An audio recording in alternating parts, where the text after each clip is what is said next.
Kim Jong Un दुनिया के सबसे खतरनाक तानाशाह हैं। 75 सालों से नॉर्थ कोरिया में चली आ रही क्रूर कम्युनिस्ट शासन व्यवस्था के शासक। ऐसा मानना है कि किम जोंग उन एक कार्टून कैरेक्टर्स जैसे हैं, जैसे कि डॉक्टर इविल विलन। ठीक है, लेकिन ऐसा नहीं है। किम जोंग कोई मजाक नहीं है, बल्कि एक क्रूर तानाशाह हैं जिनके हाथ में सत्ता है। अपने शासन के शुरुआती सालों में सबसे पहले अपने दुश्मनों का सफाया किया और फिर अपने परमाणु हथियारों को दुरुस्त किया। पर किम की सबसे बड़ी चुनौती अब सामने है। दुनिया बदल रही है और इस बदलती दुनिया के साथ किम को भी बदलना होगा और अपने देश को वर्तमान समय में आगे बढ़ाना होगा। अपने पिता और दादा के द्वारा बनाई गई शासन करने की व्यवस्था से किम कितनी दूर तक जाएंगे ताकि वो बिना नियंत्रण खोए अपनी छवि को एक आधुनिक नेता वाली पेश कर सके।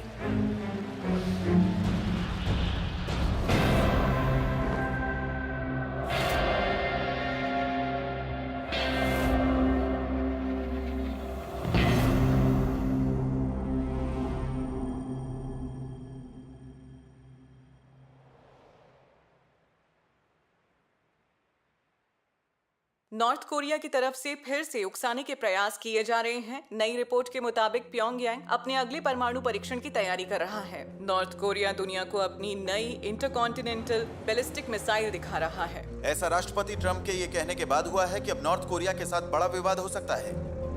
लिटिल रॉकेट मैन, हम एक सरफिरे को पूरी दुनिया के लिए खतरा नहीं बनने देंगे।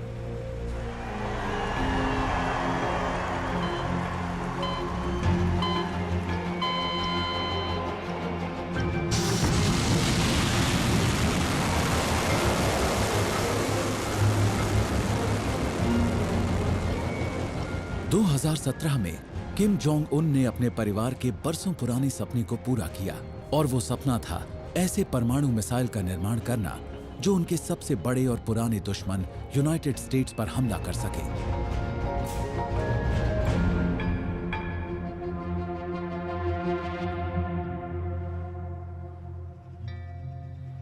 मेरा नाम जंग पाक है। मैं CIA के साथ कोरिया के मुद्दों पर काम किया करती थी। एक बहुत ही खास चीज जिस पर हम काम किया करते थे वो थी राष्ट्रपति की टिप्पणियां, जो मैं अक्सर लिखा करती थी। उसमें सबसे मुश्किल होता था नेतृत्व की भावना और इरादे लिखना। जब बात ये जानने की होती है कि किसी के दिमाग में क्या चल रहा है तो ये थोड़ा मुश्किल काम है। मेरा पूरा करियर किम के दिमाग में चलने वाली खुराफातों को जानने में निकला है और वहां से जो हमने जाना है वो ये कि किम जोंग सिर्फ अपने पिता और दादा से मिली शिक्षा को ही फॉलो नहीं कर रहे, बल्कि वो तो उनसे भी कहीं ज्यादा गुस्से वाले और सख्त तानाशाह हैं और ये गुस्सा बहुत बुरा साबित हो सकता है।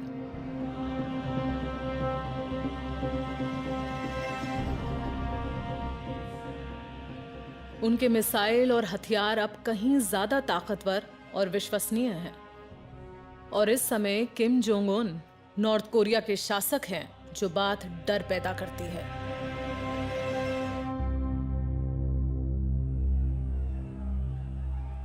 पर किम अब परेशानी में हैं। बाहरी दुनिया से उनके कटाव ने उनके देश की अर्थव्यवस्था को घुटनों के बल गिरा दिया है। कोरियन वॉर के समय से ही नॉर्थ कोरिया अमेरिकी प्रतिबंधों से जूझ रहा है और समय के साथ साथ ये प्रतिबंध और भी ज्यादा कड़े होते गए और किम के लिए वाकई ये एक बहुत बड़ी चुनौती है ताकि वो अपने देश को आगे बढ़ा पाए। नॉर्थ कोरिया एक ऐसा देश है जहां खाने की कमी है और वो बाहरी दुनिया से अलग थलग है। किम जोंग उन ये बात अच्छी तरह से जानते हैं कि लंबे समय तक जनता को वो ये सब चीजें नहीं दे पाएंगे। अपने देश को आधुनिक युग में लाने और सत्ता पर अपनी पकड़ बनाए रखने के लिए किम को नॉर्थ कोरिया और अमेरिकी नेतृत्व के बीच होने वाले अंतर्राष्ट्रीय व्यापार पर लगे प्रतिबंधों को हटवाना पड़ेगा। 2018 में किम ने अपना पहला कदम उठाया। मैं 12 जून को सिंगापुर में किम जोंग उन के साथ बैठक करूंगा ताकि हम पूरी दुनिया के शांत और सुरक्षित भविष्य के लिए कदम उठाएं।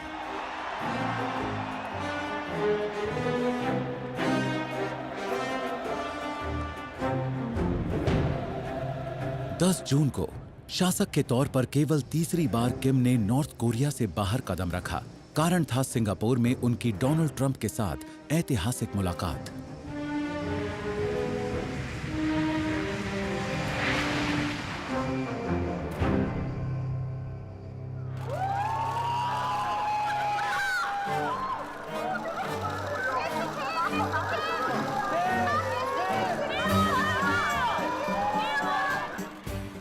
सिंगापुर में हुई मीटिंग किम जोंग उन के लिए दुनिया के सामने उनकी एक बहुत बड़ी शुरुआत थी। किम जोंग उन जब बाहर आते हैं तो वो तस्वीर शानदार थी।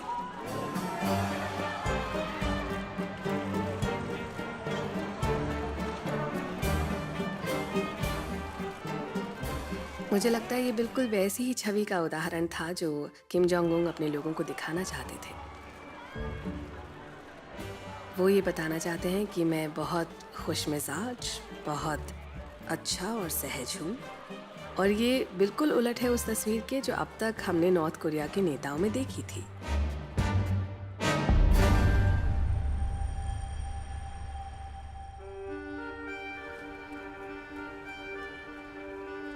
सिंगापुर में नॉर्थ कोरिया के एकांत प्रिय तानाशाह ने पहली बार दुनिया के सामने अपना पहला कदम रखा।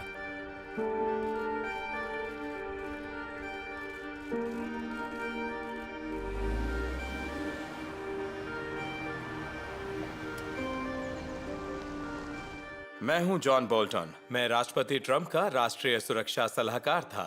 मेरे लिए ये बहुत चौंकाने वाला था कि ये सच में हो रहा है। मैं शायद गलत देख रहा हूं, पर यह सब सच और ऐतिहासिक था।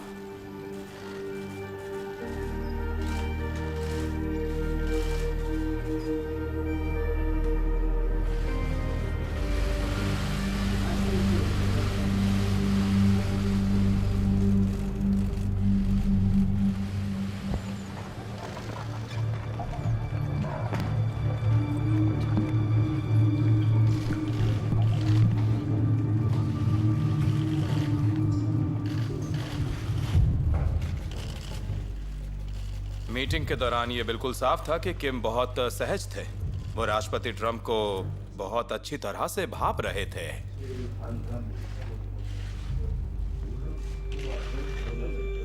मीटिंग की शुरुआत में किम ने ट्रंप से पूछा, आप मेरे बारे में क्या सोचते हैं? ये दूसरे इंसान को भापने के लिए पूछा जाता है, जो आत्मविश्वास के स्तर को दर्शाता है।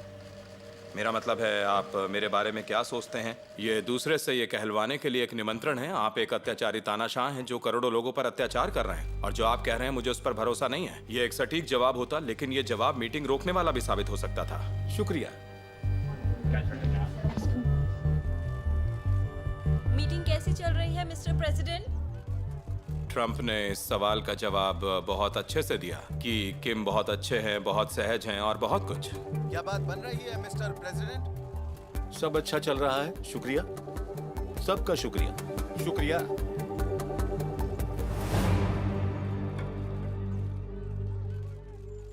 किम अमेरिकी राष्ट्रपति से निपटने की रणनीति के साथ आए थे।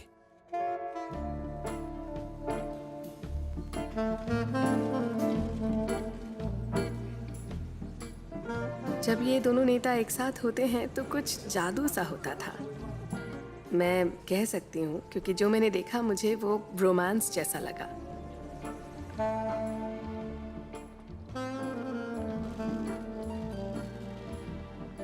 नॉर्थ कोरिया के लोग कुछ भी करके ये जानना चाहते थे कि राष्ट्रपति ट्रंप क्या सोचते हैं,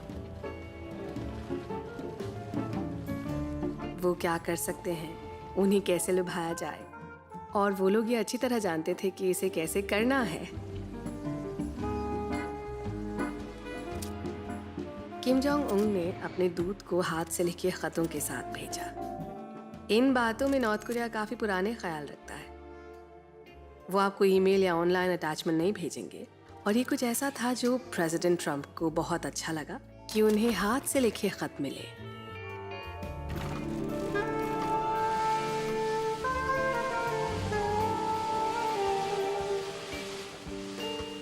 ये एक तरह की बातचीत थी।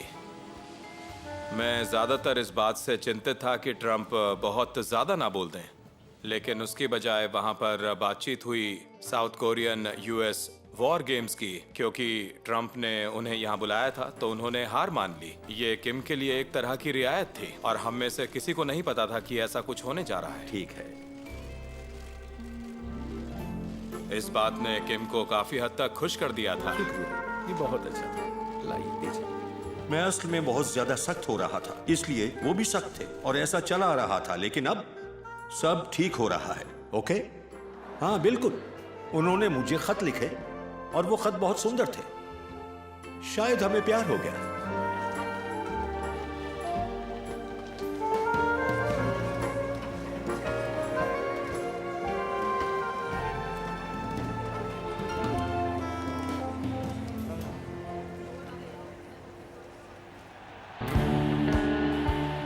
किम ने अपने आप को वैश्विक स्तर पर अच्छे नेता के रूप में स्थापित करना शुरू कर दिया था और वो अपनी जनता के सामने एक हीरो की तरह वापस लौटे। अमेरिका नॉर्थ कोरिया का प्रमुख विरोधी है और केंद्रीय दुश्मन है। इसलिए अगर किम अमेरिकी राष्ट्रपति के साथ कंधे से कंधा मिलाकर खड़े हो सकते हैं तो यह अपने आप में एक तरह की जीत है।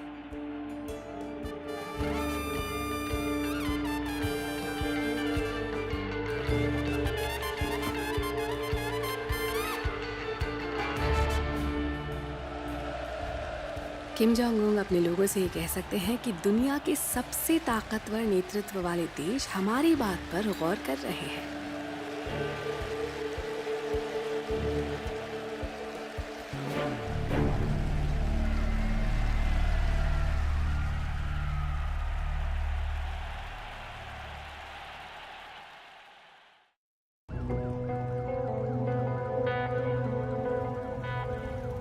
दो 2018 के दौरान बाहरी दुनिया के साथ व्यवहार के मामले में किम ने खुद को बहुत ही सुलझा हुआ और समझदार इंसान के तौर पर दिखाया। इसमें डोनाल्ड ट्रंप भी शामिल है। किम जोंग उन ट्रंप से मिलने के लिए बेताब थे और चीन में शी जिनपिंग से भी। वो किसी से भी पीछे नहीं रहना चाहते थे। हमने अचानक इस सम्मेलन में एक विशाल हड़बड़ाहट को देखा। ऐसा लग रहा था कि सभी नेता किम जोंग उन से मिलना चाहते हैं।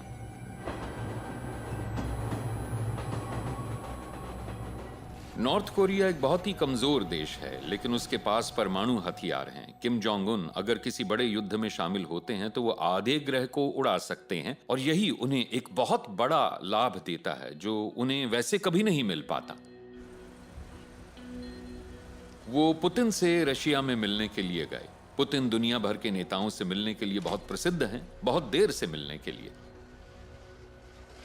खैर, व्लादिवोस्तोक में वो पुतिन थे जो किम जोंग उन का इंतजार कर रहे थे। किम दुनिया को यह दिखाना चाहते थे कि आप ये जानिए कि दोस्तों के बीच भी हमारा कद ऊंचा है।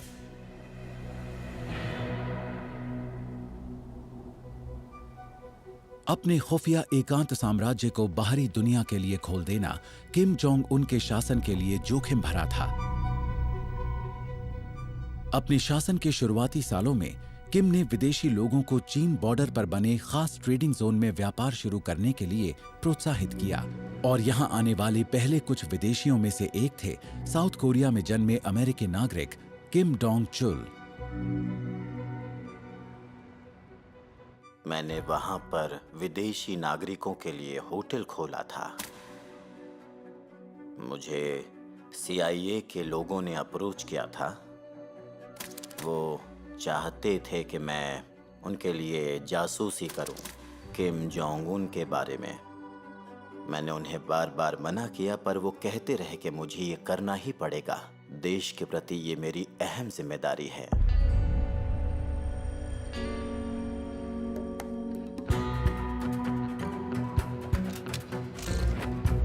मेरे लगभग सारे असाइनमेंट्स परमाणु हथियारों और सेना की खुफिया जानकारी के लिए होते थे।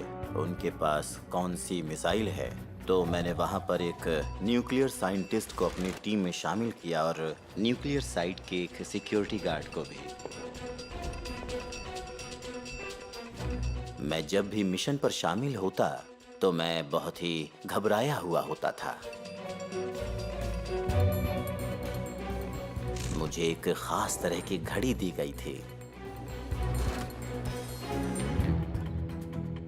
उसके अंदर एक छोटा सा कैमरा था जो कि सुई के बीचों बीच में था। ये जो डायल्स देख रहे हैं आप, इन्हीं के बीच में। और मुझे एक वायर टैप दिया गया था और उसके साथ एक रिकॉर्डिंग डिवाइस भी थी जो कि एक पेन की तरह दिखती थी। ऐसा माना जाता है कि गिरफ्तार होने से पहले किम डोंग चुल ने 4 साल तक CIA को खुफिया जानकारी दी, जब तक उन्हें उनके एक मुखबिर ने धोखा नहीं दिया।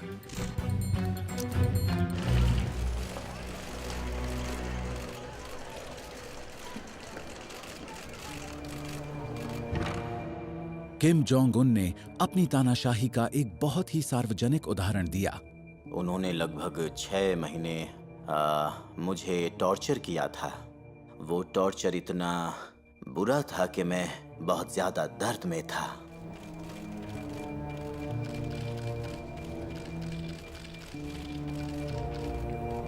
मुझे जबरदस्ती अपनी गलती मानने के लिए कहा गया।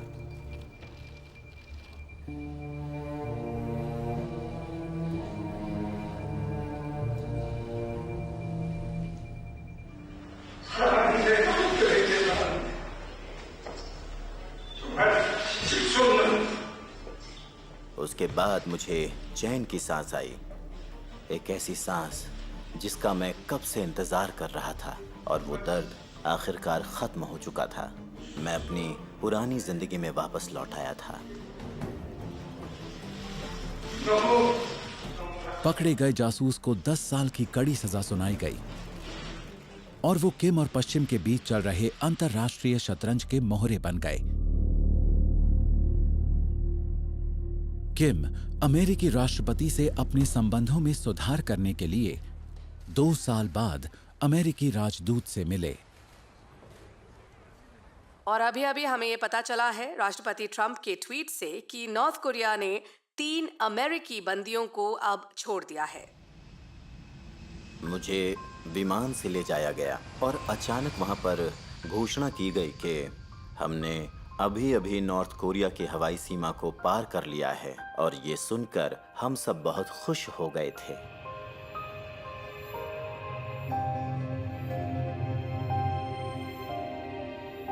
जब हम वॉशिंगटन पहुंचे तो एक शख्स वहां पर आए और उन्होंने कहा कि मैं आपका राष्ट्रपति हूं।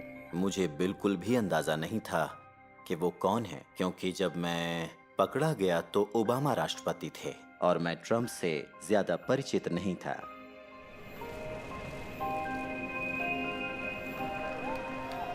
वो एक ऐसा लम्हा था जो मुझ में बस गया, जिसे मैं कभी भी भूल नहीं पाऊंगा। मैं सुरक्षित महसूस कर रहा था। इन बंदियों को छोड़े जाने के साथ ही किम जोंग उन ने अपने आप की एक आधुनिक और सभ्य नेता होने की तस्वीर दिखाई, ताकि वो और राष्ट्रपति ट्रंप इसका श्रेय ले सकें। मैं किम जोंग उन को धन्यवाद देना चाहूंगा, जिन्होंने इन तीनों शानदार व्यक्तियों से अच्छा बर्ताव किया। मुझे सच में ऐसा लगता है कि किम वाकई अपने देश को नई दुनिया के साथ आगे बढ़ाना चाहते हैं।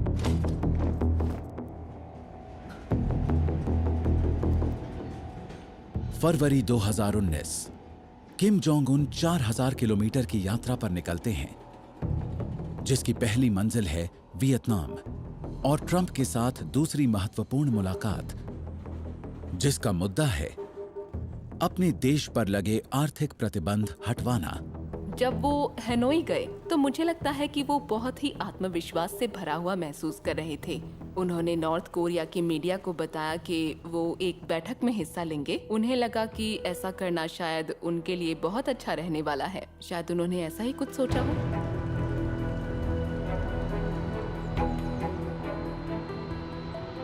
आप जानते हैं कि ये एक बहुत बड़ा दांव था। किम जोंग उन ने एक बड़ा दांव खेला था। वो अपने लोगों को दिखाना चाहते थे कि आप भरोसा रखिए, मैं डोनाल्ड ट्रंप के साथ शांति स्थापित करूंगा। मैं नॉर्थ कोरिया का वो नेता बनूंगा जो अमेरिकी राष्ट्रपति के साथ हाथ मिलाता है और हस्ताक्षर करता है। वो किम जोंग उन का वादा था जब उन्होंने प्योंगयांग में ट्रेन स्टेशन छोड़ा था।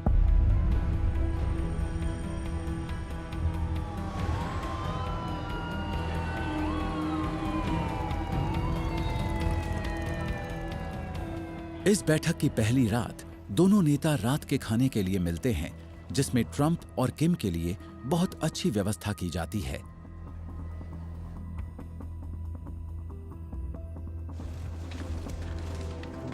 तो ये वो डिनर था जो मीटिंग से एक रात पहले रखा जाता है। किम जोंग उन बहुत ही सहज और आत्मविश्वास से भरे दिख रहे हैं। हो सकता है वहां उन्होंने अपने प्रदर्शन पर थोड़ा ध्यान दिया हो। वहां राष्ट्रपति ट्रंप ने सबको उस कहानी के बारे में बताया जो किम जोंग उन ने उन्हें सुनाई थी, कि कैसे उन्होंने अपने चाचा को मार दिया और कैसे बाकियों को उनका हश्र भी दिखाया। अब आजकल के वक्त में इस तरह की बातें करना ये बिल्कुल वैसा ही था जैसे हेनरी VIII ने कुछ लोगों के सर काटे थे और उन्हें लंदन टावर के बाहर लगा दिया था। पिछले 30 मिनट में आपने बहुत ही रोमांचक बातें साझा की होगी मिस्टर प्रेसिडेंट। बिल्कुल, हमने बहुत अच्छी बातचीत की। काश मैं वो सब दिलचस्प बातें आपके साथ भी साझा कर पाता। मुझे लगता है कि किम जोंग उन के अंदर ये दिखाने की चाहत है कि वो डोनाल्ड ट्रंप तक उस तरह पहुंचे हैं जैसे कोई अन्य नेता अभी तक नहीं पहुंच पाया। मानो वो ये बताना चाहते हो कि मिस्टर प्रेसिडेंट, मैं आपको रॉ पावर के बारे में बताऊंगा। मैं आपको बताऊंगा कि रॉ पावर क्या होती है। मैं आपको एक उदाहरण दूंगा कि मैंने अपने चाचा के साथ क्या किया। डोनाल्ड ट्रंप रॉ पावर का सम्मान करते थे और किम जोंग उन उसी पे जोर देना चाहते थे। हमने बहुत सी नीतियां और विचार साझा किए और ये बहुत जरूरी है, और आप जानते हैं ये इस रिश्ते को मजबूत बनाएगा। डिनर के अगले दिन दोनों नेता अपने देशों के आर्थिक मुद्दों पर आ गए। विश्लेषकों का कहना है कि ट्रंप और किम जोंग उन दोनों पर काफी दबाव है, जो कि सिंगापुर में उनके द्वारा किए गए सौदे से ज्यादा शक्तिशाली सौदे के साथ आएंगे। किम की जरूरत है सभी प्रतिबंधों को हटाना। इस बार ट्रंप ने जून के सम्मेलन से कुछ ज्यादा देने की बात के साथ वापसी की है। चेयरमैन किम, क्या आप परमाणु हथियार छोड़ने के लिए तैयार हैं? इनका कहना है कि अगर मैं ऐसा नहीं करना चाहता तो यहाँ नहीं होता अभी। इसे नोट करना जरा तुम। जवाब अच्छा था। नॉर्थ कोरियाई लोगों ने अनुमान लगाया होगा कि राष्ट्रपति ट्रंप को विदेश नीति की जीत की जरूरत है, तो वो इस समझौते पर साइन करेंगे। किम जोंग उन ने सोचा ये एक निश्चित बात है, इसलिए वो इस परमाणु समझौते की बात पर खुश थे, पर ये खुशी बहुत जल्दी ही जाने वाली थी। अपने शुरुआती गैम्बिट में किम एक सीमित सौदा तय करते हैं, जो था सभी आर्थिक प्रतिबंधों को हटाने के बदले नॉर्थ कोरिया के सबसे बड़े परमाणु स्थल को बंद किया जाना। ट्रंप आधा अधूरा सौदा करने के लिए तैयार नहीं थे। वो केवल बड़ा सौदा करने के लिए ही तैयार थे, जो नॉर्थ कोरिया के परमाणु हथियार कार्यक्रम का पूरी तरह बंद होना था। लेकिन किम अपने तय किए गए सौदे की बात पर अड़े रहे। कई कम्युनिस्ट वक्ताओं की तरह वो एक ही बात को बार बार कहने में बहुत अच्छे हैं। जर्मन लोगों के पास इसके लिए एक शब्द है, वो इसे सिस्फलिस कहते हैं, और इसका मतलब है कि जो बात वो कह रहे हैं वो ही हकीकत है और सही है, इसमें कोई शक नहीं। इसलिए ट्रंप और किम इधर उधर हो गए और फिर हम वहां इस बात से निराशा देख सकते थे, क्योंकि किम को लगा कि वो नहीं मिल रहा है जो उन्हें चाहिए। तो इसी बात पर उस कमरे में एक तरह का सन्नाटा छा गया और वो बढ़ता ही चला गया। और उस समय मुझे लगता है कि हर किसी को एहसास हुआ ये बैठक सच में खत्म हो गई है।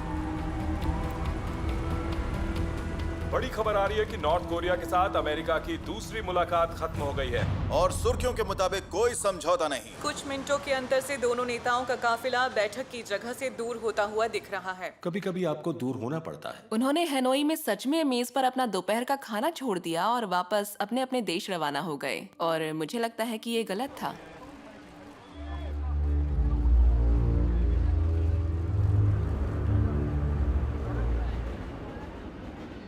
किम जोंग उन बहुत आत्मविश्वास से भरे थे। उन्हें यकीन था कि वो हनोई में एक समझौते पर पहुंच सकते हैं। इसलिए शायद नॉर्थ कोरिया के लंबे ट्रेन सफर में किम जोंग उन ने खुद से पूछा होगा कि मैं इस विफलता के लिए किसे दोषी मानूंगा, यानी तलवार अब किसके सिर पर होगी।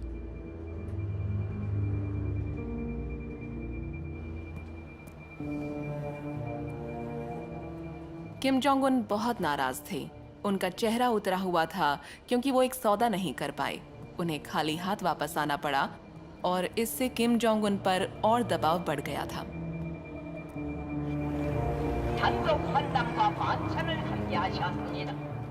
ट्रंप के साथ किसी समझौते पर ना पहुंच पाना किम के शासन के लिए एक बड़ा झटका था। माना जाता है कि समझौते में शामिल 3 अधिकारियों को या तो मार दिया गया या उन्हें सजा दी गई। अब किम अपनी उसी आतंक की प्रणाली पर वापस आ रहे थे जिसके दम पर उन्होंने 3 पीढ़ियों से नॉर्थ कोरिया पर शासन किया।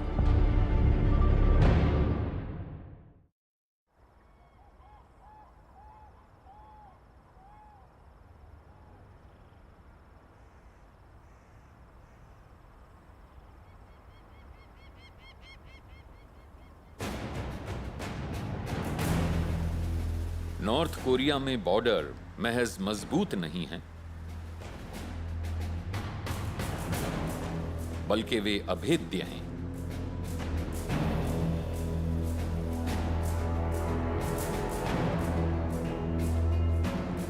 जॉइंट सिक्योरिटी एरिया ही ऐसा इलाका है जहां कोई मजबूत सुरक्षा नहीं है।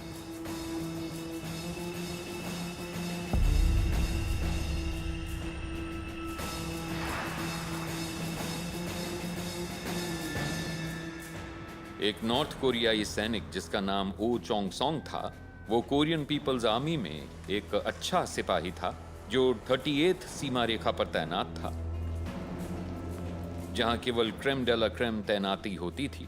लेकिन वो सीमा रेखा पर अपने जीवन के लिए लड़ता लड़ता घायल हो गया। उस पर नॉर्थ कोरिया के गार्ड्स ने गोली चलाई थी।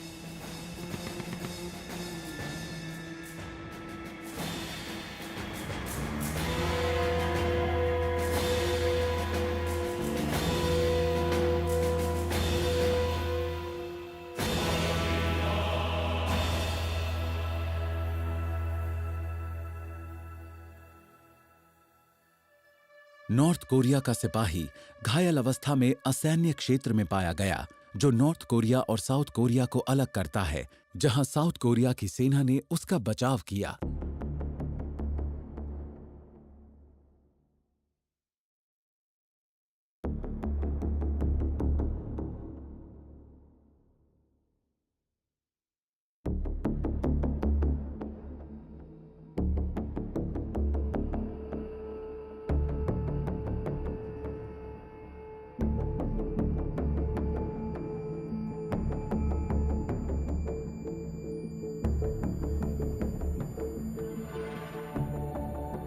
वो चमत्कारिक रूप से बच गया था।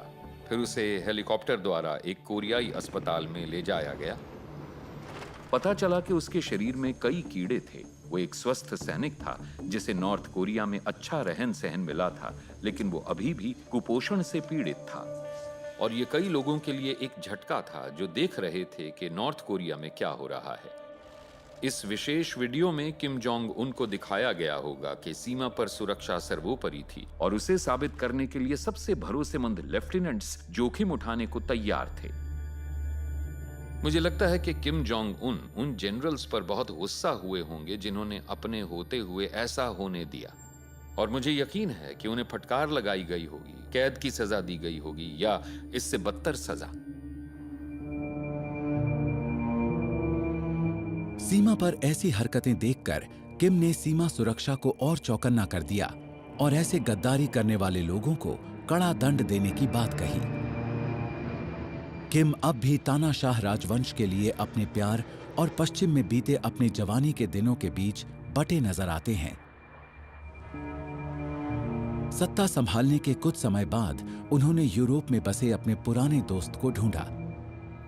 पता नहीं कहां से एक दिन किम के लोग मेरे रेस्टोरेंट में आ गए। उन्होंने कहा, हम किम जोंग उन के आदेश पर यहाँ आए हैं, वो आपसे मिलना चाहते हैं। क्या आप कल हमारे साथ नॉर्थ कोरिया के लिए उड़ान भरेंगे? ये चौंका देने वाला था।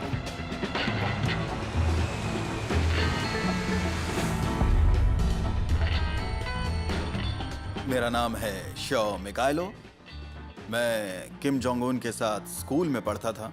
हम स्कूल में सबसे अच्छे दोस्त थे। हम साथ में बहुत मस्ती मजाक करते थे। हम वीडियो गेम्स खेलते थे, फिल्में देखते थे। किम के साथ ही मैंने स्मोकिंग शुरू की थी। वो समय हमारे लिए बहुत ही अच्छा था। जब मुझे उनसे मिलने ले जाया जा रहा था, वहां पर बहुत अंधेरा था। हमें नीचे गुफा में ले जाया गया और बहुत लंबा सफर था। आखिरकार हम वहां पहुंच गए।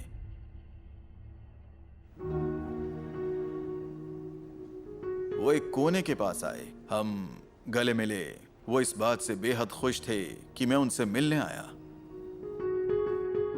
जब आप अपने जीवन के सबसे महत्वपूर्ण साल एक पश्चिमी देश में बिताते हैं, स्विट्जरलैंड में अपनी किशोरावस्था गुजारना, वहां पर रहकर पढ़ाई करना, वो आपको हमेशा याद रहता है। ये एक नॉस्टैल्जिया है।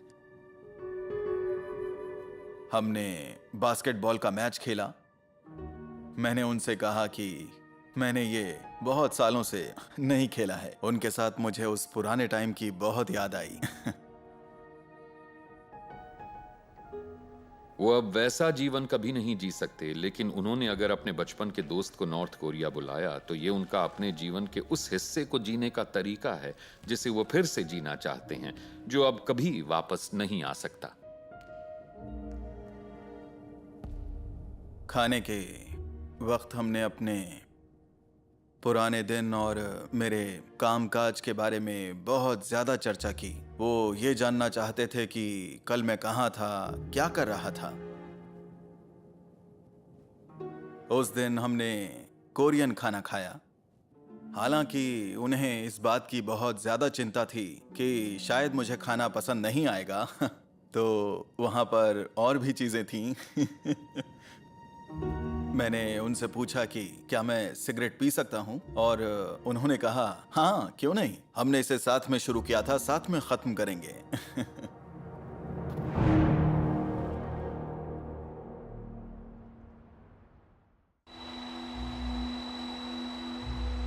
अमेरिकी राष्ट्रपति के साथ किम जोंग उन की 2 बैठकें नॉर्थ कोरिया के परमाणु स्थल को बंद करने के समझौते पर नाकाम रही थी। जून 2019 में ट्रंप ने फिर से नजदीकियां दिखाईं। राष्ट्रपति ट्रंप कुछ ही देर पहले साउथ कोरिया पहुंचे, जहां से उन्होंने नॉर्थ कोरिया के शासक को स्पष्ट रूप से साउथ कोरिया आने का निमंत्रण दिया है। मैंने तो बस एक बात कही है, क्योंकि मुझे नहीं पता वो अभी कहाँ हैं। हो सकता है वो अभी नॉर्थ कोरिया में ना हो, लेकिन मैंने ये कहा है कि अगर किम मुझसे मुलाकात करना चाहते हैं तो मैं सिडली बॉर्डर पर मौजूद हूँ, वहां हम बात कर सकते हैं। DMZ में बैठक का फैसला अचानक ही लिया गया। ट्रंप नॉर्थ कोरिया के तानाशाह से मिलने का न्योता ट्वीट करके देते हैं। और आखिरकार नॉर्थ कोरिया ने प्रतिक्रिया दी और ट्रंप ये जानकर खुश हुए कि किम उन्हें ट्विटर पर फॉलो करते हैं।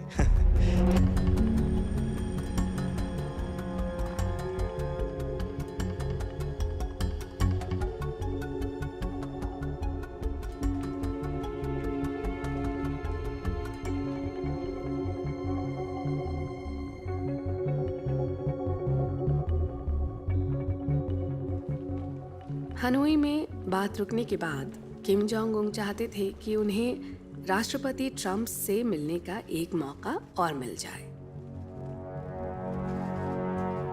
किम जोंग उन को अपने लोगों को ये बताने की जरूरत थी कि चीजें ठीक हैं, हम अभी भी दोस्त हैं, मैंने सब कुछ नियंत्रण में कर लिया है। जिसके बाद नॉर्थ कोरिया के लोग किम की इस छवि को धीरे धीरे अच्छा पाएंगे और पसंद करने लगेंगे। राष्ट्रपति ट्रंप का नॉर्थ कोरिया के पक्ष में यूं तेजी से कदम बढ़ाना और उनके लिए फिक्रमंद होना वहां के लोगों को पसंद आएगा। ये विचार ही बहुत अच्छा है कि एक अमेरिकी राष्ट्रपति नॉर्थ कोरिया की ओर कदम बढ़ा रहे हैं। ये एक सुनहरा मौका था।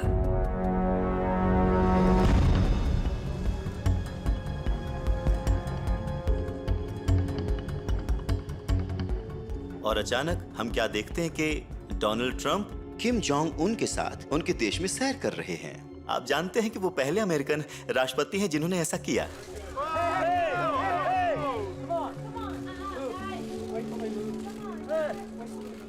और उसके बाद वो फिर से साउथ कोरिया की तरफ चले जाते हैं।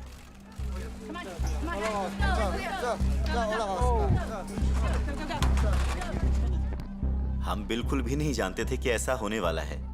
जो कुछ भी हम देख रहे थे उसमें अफरा तफरी का माहौल था। और फिर ऐसा देखा गया कि वो एक बिल्डिंग के अंदर जाते हैं और उसके बाद नॉर्थ कोरिया के लोगों ने अमेरिकी मीडिया के लिए अंदर जाने का रास्ता बंद कर दिया।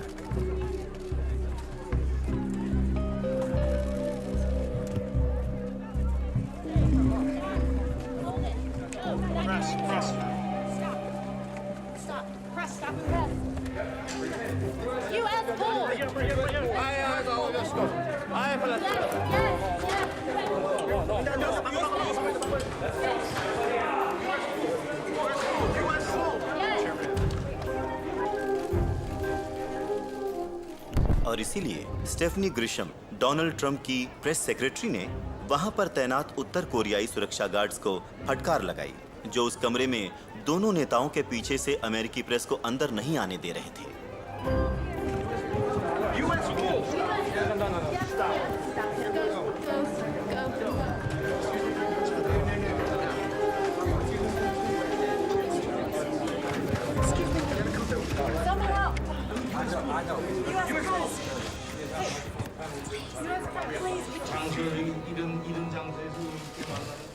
आप जानते हैं, ये एक असाधारण फोटो सेशन था, लेकिन मैं आपको बताना चाहूंगा कि इस फोटो सेशन के बाद कुछ भी हासिल नहीं हुआ। ये कहने में कोई दो राय नहीं है कि ये मीटिंग ऐतिहासिक थी, लेकिन 2 सम्मेलनों के बाद और एक अचानक तय हुई मुलाकात के बाद भी नॉर्थ कोरिया का परमाणु परीक्षण प्रोग्राम पूरी तरह से जारी है। 2019 में भी विफलता ही हाथ लगी। ऐसे में किम जोंग उन ने सौदा बदल दिया। लोगों को दिए अपने बयान के दौरान किम माउंट पेक्टू की तीर्थयात्रा करते हैं, जिसे किम वंश का पौराणिक जन्म स्थान माना जाता है।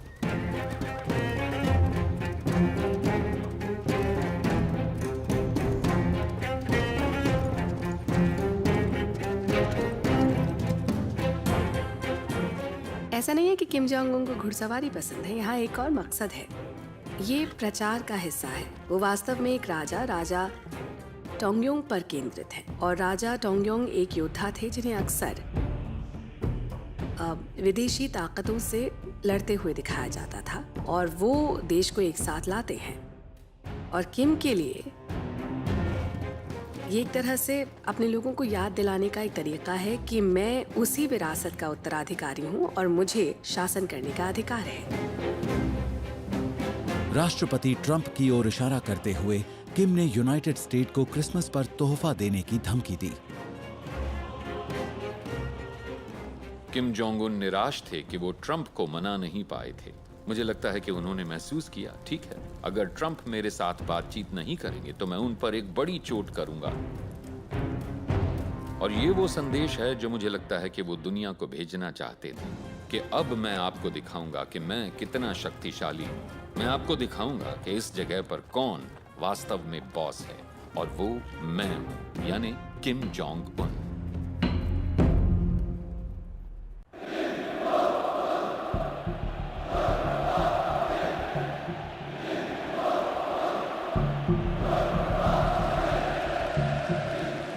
दो 2020 में किम अपने वंश की 3 पीढ़ियों के शासन का जश्न मना रहे हैं,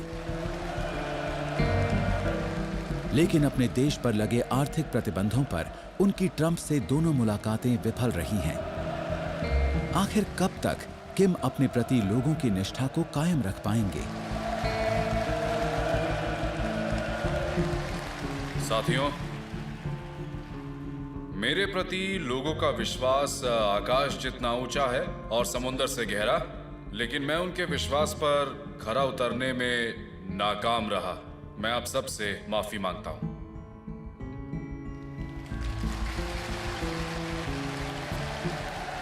दस अक्टूबर को लोगों के सामने खुद को रोते हुए किम जोंग उन उन लोगों को दिखाना चाहते थे कि वो भी इंसान है।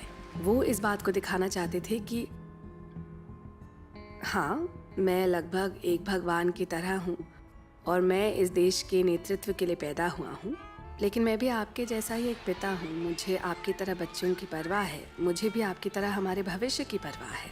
तो ये विनम्रता से भरा एक विशेष शो था जो उनके व्यक्तित्व को दिखाने के लिए डिजाइन किया गया था। पर मुझे ऐसा लगा कि ये सब एक छल था और इसलिए हम एक ऐसे दौर में जा रहे हैं जहां हमारे पास कम पहुंच और कम जानकारी है, क्योंकि ये सब बहुत सावधानी से रखा जाता है और वो किसी ऐसे व्यक्ति की तरह दिखना चाहते हैं जो वास्तव में अपने लोगों के संपर्क में है। लेकिन ये बताना बहुत मुश्किल है कि क्या इस पर भरोसा किया जा सकता है।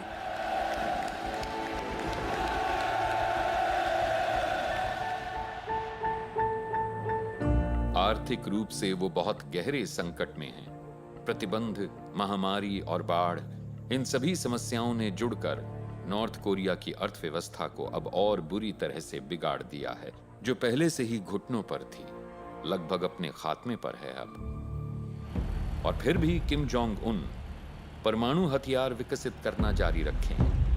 मुझे लगता है कि ये बहुत खतरनाक है, क्योंकि अगर आपको ऐसी स्थिति में ले जाया जाता है जहां से निकलने का कोई तरीका नहीं है, तो आप ऐसे ही बड़े समाधान की तलाश करते हैं। अगर किसी ने हमें डराने की कोशिश की या धमकाने की कोशिश की, तो मैं उन्हें सबक सिखाने के लिए अपने सबसे ताकतवर हथियारों को तैनात करूंगा और उनका सफाया कर दूंगा। किम ने दुनिया की सबसे बड़ी mobile intercontinental ballistic missile the monster का खुलासा किया।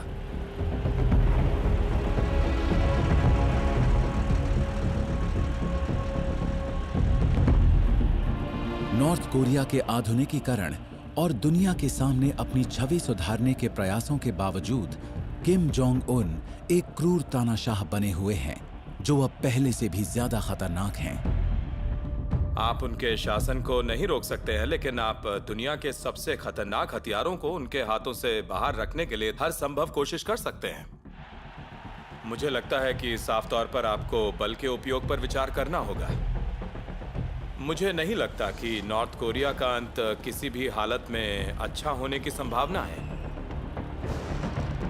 माना जाता है कि किम के पास 40 परमाणु मिसाइल हैं और वो अपने नए खुफिया हथियार को पूरा करने के अंतिम चरण पर हैं, जो शायद पश्चिम के लिए अब तक का सबसे बड़ा खतरा साबित होगा।